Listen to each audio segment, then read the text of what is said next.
Hi, dear friends. Welcome to HeartBook, a channel for sharing knowledge and comprehensive self-development through good books.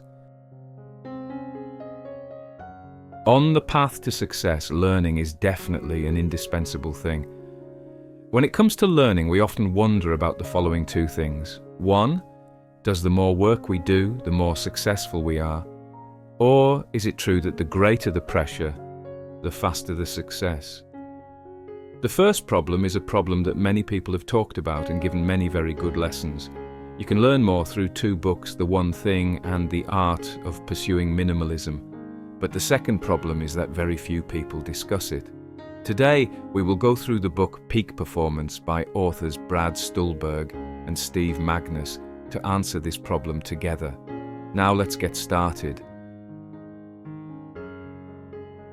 There is an office of a design company located in the Netherlands. They tie ropes to the desk. As soon as 6 p.m. hits, no matter what the staff is doing, the desk will immediately be pulled up to the ceiling, forcing everyone to stop working immediately. But as children, we are often taught that we have to work harder. What society encourages and even forces us to do is work hard, and work hard to lead to success. We also hear somewhere that successful leaders wake up early every morning and only sleep for 4 or 5 hours a day.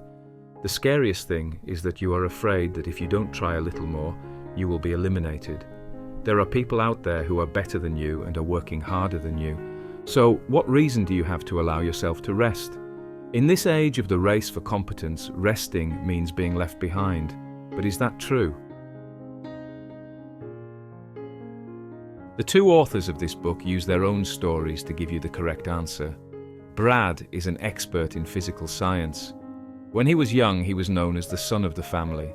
He could work 70 hours a week and had extremely outstanding achievements. He was only 24 years old when he was invited to the White House to speak about his research results. Steve is a coach of top long-distance runners. His students all attended the Olympics, and he himself once held the record across the United States. Both of them have the same characteristics: clear goals, dare to take on difficult challenges, and work hard. However, when they were young, they set more records than others, but after that they didn't have any more achievements. Why is that? There is a classic saying, "Form is temporary, class is forever." This saying is often used in sports, but I think to some extent it is just a motivational saying for athletes in sports. On the day of competition, his performance decreased, because essentially, if you can't maintain your form, how can you build class forever? Ronaldo is considered one of the greatest players of all time, and at the age of 35, he still maintains top form. In many interviews, he has said that it is because he always has a suitable training and rest regimen. That's right. You will realize that the more you try, the more you fail. Like in the university exam, many people can solve the exercises very well on weekdays, but on exam day, because of the exam pressure, they want to try harder and have to work harder to review. The official often doesn't do as well as people before the day when they know how to rest and relax. Or in life, you enter your job with many dreams and career aspirations in the early days, making you work with a very enthusiastic spirit. But with time, the pressure at work increases. All of this has caused your performance to decline. The harder you work, the worse the results become, and you decline more and more. The two authors of this book have shown us that they and you are both making a mistake that many people in this new age make, which is that constant pressure leads to fatigue and exhaustion. This is also the reason why, when they realized the cause and started writing this book, the two authors started with their own problems and went to find the answer to a question. Why are so many people successful? Can you maintain your performance forever? Through the method of studying athletes and mental workers for many years, they have revealed a development formula. Pressure plus rest equals growth if used. To explain this formula, I will say the reason. Life is like a marathon.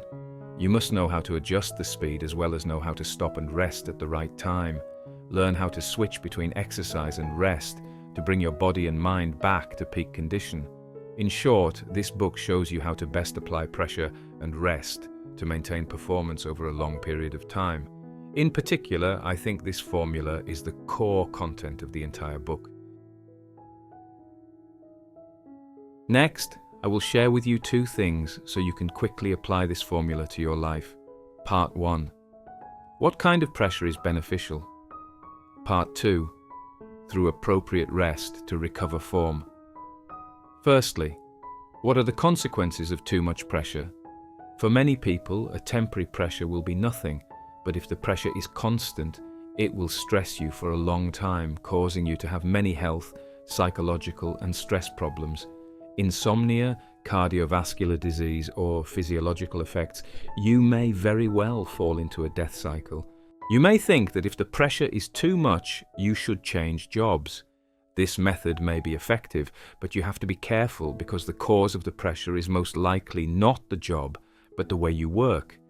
You perceive in a work environment with your colleagues. I still call this environment a virtual competitive environment. Why call it virtual? Because in fact, there may not be any open competition at all, but when you see your colleagues or peers, it seems like you're making a lot of effort and achieving a lot of success, but you invisibly feel anxious and don't allow yourself to be lazy, thereby causing pressure and entering the cycle of death by pressure. There is a very true saying that our efforts are not to surpass others, but to surpass ourselves. In addition to focusing on your career, you also need to know how to adjust your own pace and not try to keep up with someone else's pace.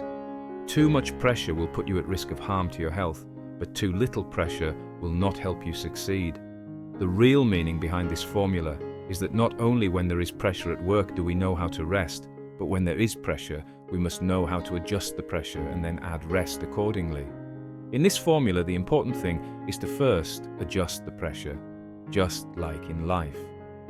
What really makes you do well, but also love, is the job that has the right level of difficulty for you. That is, it must have a moderate amount of pressure on you.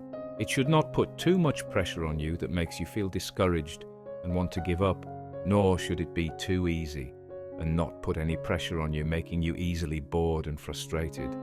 It doesn't help you grow. So for you to adjust pressure, you need to know how to balance the tasks and goals of that job. The best way is to adjust the scope. If it's too easy, expand its scope. If it's too difficult, then shrink the scope and divide it into small goals.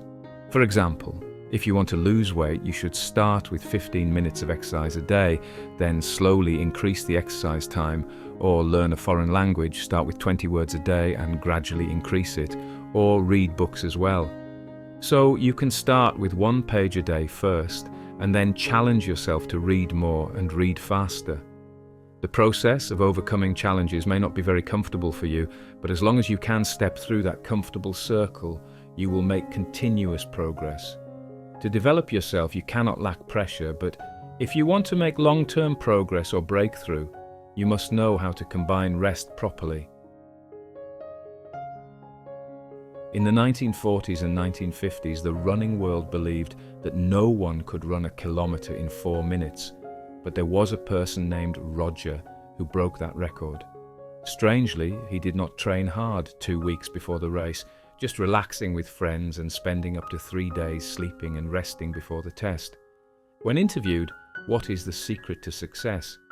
He replied that he must have the courage to rest. That's right. In today's times, what we need is the courage to stop and let our body and mind truly relax.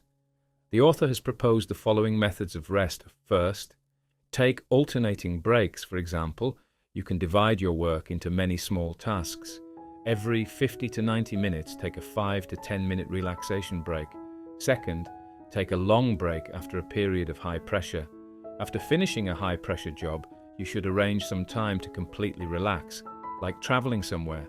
The 2 authors both arranged for themselves to rest completely on the weekend after a week of intense research to help them work more effectively the following week. Third, temporarily forget everything and relax yourself. In our brain, there is an area that is still active even when sleeping, which is the subconscious mind. All human creative ideas emerge from this area. Try to see if you always have good ideas at any time. Is it when you're taking a shower, when you walk, Do you completely relax yourself at these times? If you are doing something very difficult and your brain has been clogged for several hours in front of the computer, then boldly stand up to temporarily forget everything. Go out for a walk or do a little exercise. Maybe during this time, a lot of ideas will come. And finally, the most important thing is to pay more attention to your sleep. Not getting enough sleep can wreak havoc on your body and seriously affect your work efficiency. Many famous productivity books prove that less sleep reduces productivity. In the book Productivity, it is also said that sleeping 1 hour less will reduce work productivity by 2 hours. It seems that many people over the years have become accustomed to lack of sleep leading to fatigue during the day, then having to work late into the night, then sleeping late, then lacking sleep again. And then, just like that, we seem to have lived for more than 20 years. But maybe we are just repeating the same thing over the past 20 years. So how to sleep properly and how to sleep quality is probably not simply a natural thing. You can refer to the book Why We Sleep from a Scientific Perspective. If you are someone who is concerned about lack of sleep and wants to improve your sleep and improve your quality of life, this will be a book worth reading. That's all we can discuss from this book. Leave your opinions or lessons below in the comments section. Thank you for listening. If you feel this video is useful, please share it with those who need it. Give me a like, press the subscribe and turn on the bell. Notice to watch the latest videos every week again. Thank you, and see you in the next videos.